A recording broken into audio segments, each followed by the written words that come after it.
Lao Tzu is a Chinese legendary and historical figure who is considered to be the founder of Taoism. Taoism is the philosophy that teaches us how to live in harmony with the world. The word Tao itself means the way, the pattern and substance of everything that exists. Tzu is also credited as the writer of Taoism's most sacred text, Tao Te Ching. It is packed with his remarkable wisdom and messages of peace, resilience and living cohesively that reminds us what really matters in life. He's a central figure in Chinese culture, but his words can apply to people all over the world. So here are 10 important lessons that we can learn from Lao Tzu. Number 1. Look within and you will find everything you need. Lao Tzu says, knowing others is intelligence. Knowing yourself is true wisdom. Mastering others is strength. Mastering yourself is true power. We live in a culture that's geared towards doing, succeeding, crushing it, making more, whether it's money or of ourselves. These actions from the Taoist perspective are considered yang and are based on outwards and external movement. The Chinese concept of yin and yang describes nature in dualities with two opposite, complementary and interdependent forces. In other words, two halves balancing together that make a whole.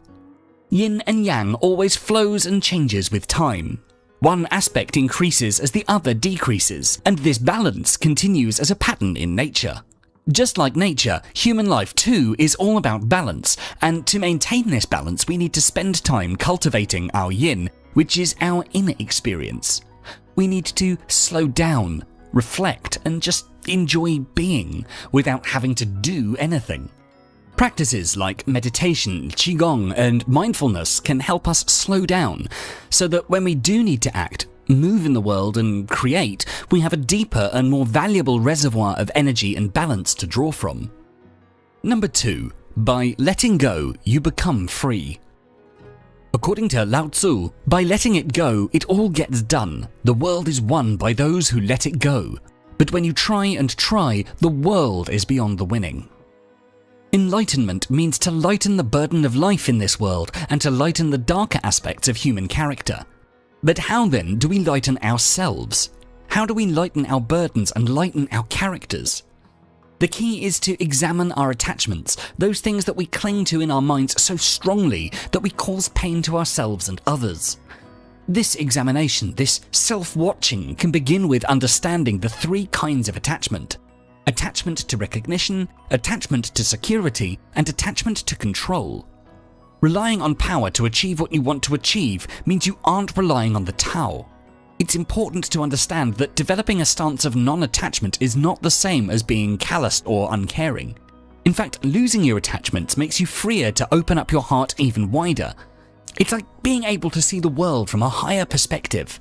Instead of only loving those to whom you're most attached, yourself, family, your religion, your political group, and your country, your heart can grow to embrace the whole world. To be content is to be happy with what you have, and to be happy with what you have is to be rich. Number 3. Let go of your labels if you truly want to know yourself. According to Lao Tzu's teachings, he who defines himself can't know who he really is. Labels are what you call yourself in your head. They're tags that you attach to yourself to describe the person you think you are. We have labels for ourselves such as a super dad, a successful businessman, a loser, a good-for-nothing, and so on. We put ourselves in boxes trying to define who we are. We do it to others and we do it to ourselves. Whether positive or negative, what we whisper to ourselves every day has a great influence on our sense of self and dictates the direction of our thoughts and actions. The problem with labeling is we only see fragments which have been defined by our own experience and perspective of the outer world. Let's say you or someone else may have given you a label you don't want anything to do with. Maybe because it reminds you of past mistakes you've made or flaws you're trying to coexist with. By not labeling yourself, you can flow freely from experience to experience, emotion to emotion, without being chained down to any one way of thinking. It's so much easier to move on from a mistake when you don't carry it along with you. Number 4. Pay no attention to evil and it will crumble away. As Lao Tzu teaches, give evil nothing to oppose and it will disappear by itself. According to Taoism, we all have our personal spiritual planetary body which they call Yun Sun. It takes in pre-heaven essences and processes them, pushing them into your soul, and your soul will deliver it to your physical body here, giving you your full potential for life in reality. A Taoist cultivates mainly around two things. One is to strengthen and repair the bridge between the Yun Sun and themselves here in the physical world. By doing so, they can live a better life and reach their full potential. The second part of Taoism cultivation is to conclude by giving back to the Yun Sun for more to come in the future. Good is anything that flows with the way of the Tao, meaning the Yun Sun's flow to your body. Anything that helps and flows with what your Yun Sun is doing or leading you towards is good. Evil is the opposite, which is anything that puts resistance to, stops, interferes with, drags or damages your flow from the Tao is considered evil. Good things help you to grow and empower you. Bad things will destroy you or break you up into pieces and push you to death. Evil or good is not always good or bad. We must see the whole situation to determine if it's good or bad. Knowing what is evil to you is important as a Taoist because you'll then understand what's not good to do for yourself and what's going to harm you in the long run. If you can live your life purely and devote your time to the betterment of yourself and the others around you, evil can't touch you. However, evil never disappears, and you can't ignore it. The best that you can do is to be stronger than the evil temptations around you, and you'll beat them. Number 5. Kindness and compassion for others will always win in the end. To quote Lao Tzu, kindness in words creates confidence. Kindness in thinking creates profoundness. Kindness in giving creates love. There's a beautiful metaphor for the virtue of unconditional kindness that we can learn from water. As a river flows across the land, it nurtures all living things that it comes across. All the plants and animals benefit from the water of the river. Once it's done its work, water moves on without waiting for recognition or praise. When one practices compassion, they gain great insight into themselves. The Tao Te Ching says that the sage puts others before himself, and by putting others before himself, he puts himself first. When one puts others before themselves, showing compassion to one another, what they get out of it isn't just a deep insight into the nature of suffering, but also deep insight into their own nature. The practice of compassion helps to strengthen our relationships with others. It helps deepen our connection to the world at large. It's something that seems to be a sign of weakness, but in fact is a sign of strength. Number 6. Be yourself without caring what others think. Lao Tzu says, care about what other people think, and you will always be their prisoner. Nothing can be more time and energy wasting than being overly concerned about what other people think of us. There's nothing wrong in wanting others to like us or to think well of us, but it should not be done at the expense of our integrity. We have to get on with the tasks at hand in life and make our own decisions based on our highest thoughts, not the thoughts generated through the filter of approval-seeking and people-pleasing. If we take our own decision based on our highest intuitive thoughts and certain people disapprove, we shouldn't really pay that much attention to them. Our business to get on with the business of life is guided by our own consciousness, not by the opinions of other people in our circle. When you're in accord with the Tao, you will do your own job and then stop. Leave others' opinions alone. Don't go against the current of the Tao. Instead, go with the flow of it. Accept yourself. Believe in yourself. Because if you do, you won't have to try to convince others. Be content with yourself, because if you are, you don't need others' approval. Number 7. Wisdom and strength come from remaining humble. As we learn from Lao Tzu, the wise man is one who knows what he does not know. There's a story in the Lao Tzu, a book of Taoist parables written around the same time as the Tao Te Ching. It's the story of a pair of twins. They look the same, talk the same, belong to the same family, but one is loved, trusted and promoted by others while the other is not. He wears nicer clothes, eats better food and lives in a nicer home. The successful twin treats the unsuccessful twin with undisguised arrogance because he falsely believes he's earned his success, saying, maybe there's just more in me than there is in you. They both meet Master Tang Ko, who says, when you say that one man has more in him than another, you mean only that they're not equally gifted. What I mean is something different from this. The unsuccessful twin has more worth than luck.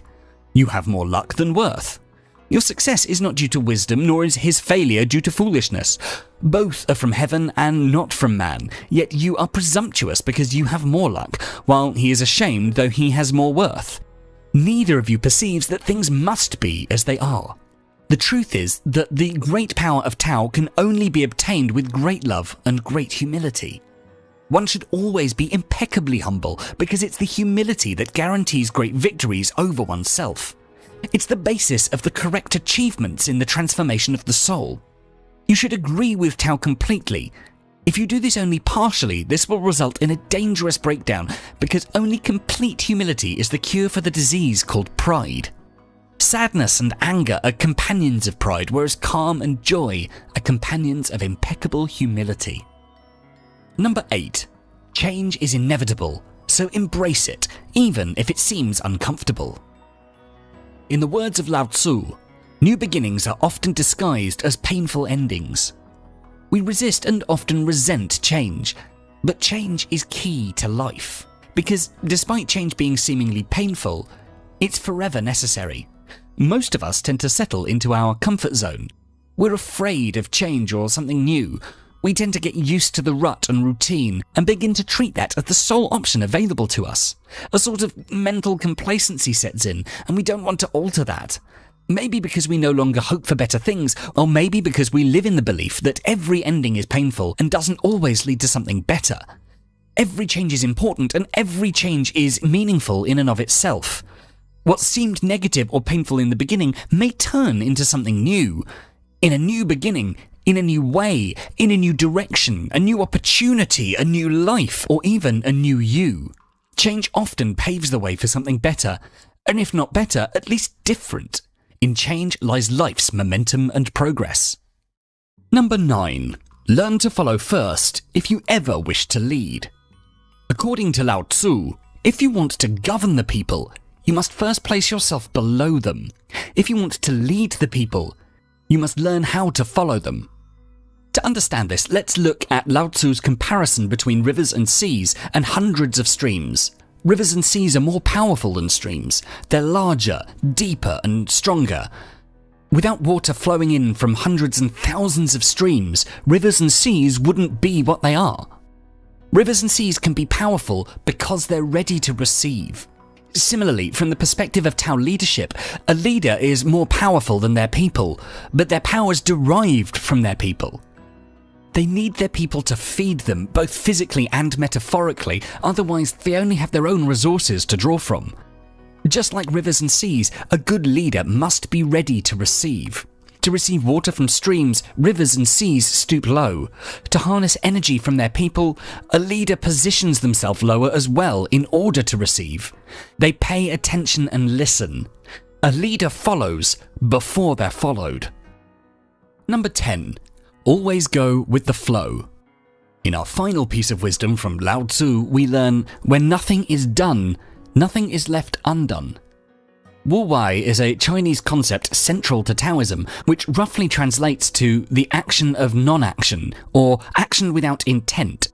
It says that rather than fighting against the conditions in our lives, we should allow things to take their natural course.